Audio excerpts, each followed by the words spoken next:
You know that people have various blood types, and that giving a patient the wrong blood type is dangerous. This video examines what can happen when a pregnant mother and her baby share mismatched blood, a condition called hemolytic disease of the newborn. This disease involves antibodies acting against red blood cells, so let's review the action of antibodies in blood typing. For blood typing, laboratory scientists add antibodies against blood antigens to drops of blood. In our example, the antibodies are against Rh antigen. The antibodies agglutinate or clump red blood cells that have the Rh protein. This is useful in a laboratory, but dangerous in a patient.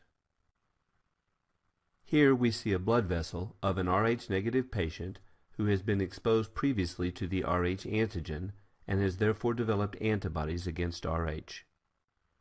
What if this patient receives a transfusion of Rh positive blood, here shown with triangles to represent the Rh? The patient's anti-Rh antibodies agglutinate the transfused Rh positive cells just as in blood typing.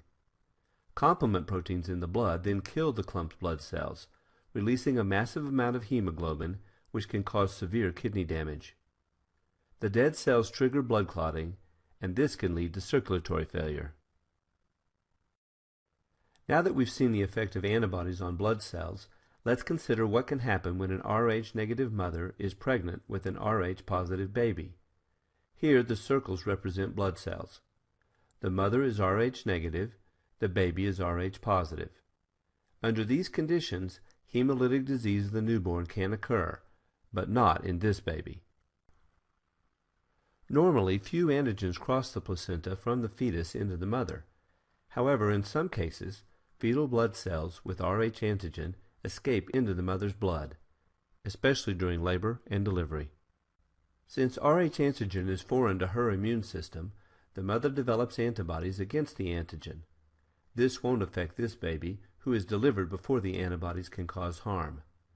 However, the mother remains sensitized to Rh antigen and continues to have antibodies against Rh.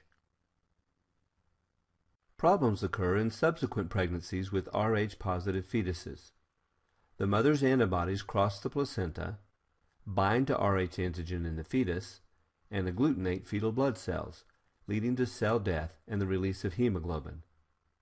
Hemoglobin converts into bilirubin, and a fetal liver is too immature to remove this waste. Bilirubin can cause severe neurological damage to a baby. Physicians prevent hemolytic disease of the newborn by giving the pregnant woman a solution of anti-Rh antibodies called RhoGAM. These anti-Rh antibodies come from donated blood plasma. The antibodies bind to Rh antigen that has crossed the placenta, and the woman's body removes the antigen-antibody complexes.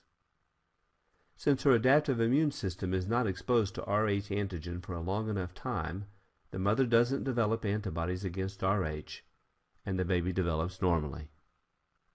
Since the mother hasn't made anti-Rh antibodies, she can safely carry another Rh positive baby, but of course she will need more RhoGAM during each Rh positive pregnancy.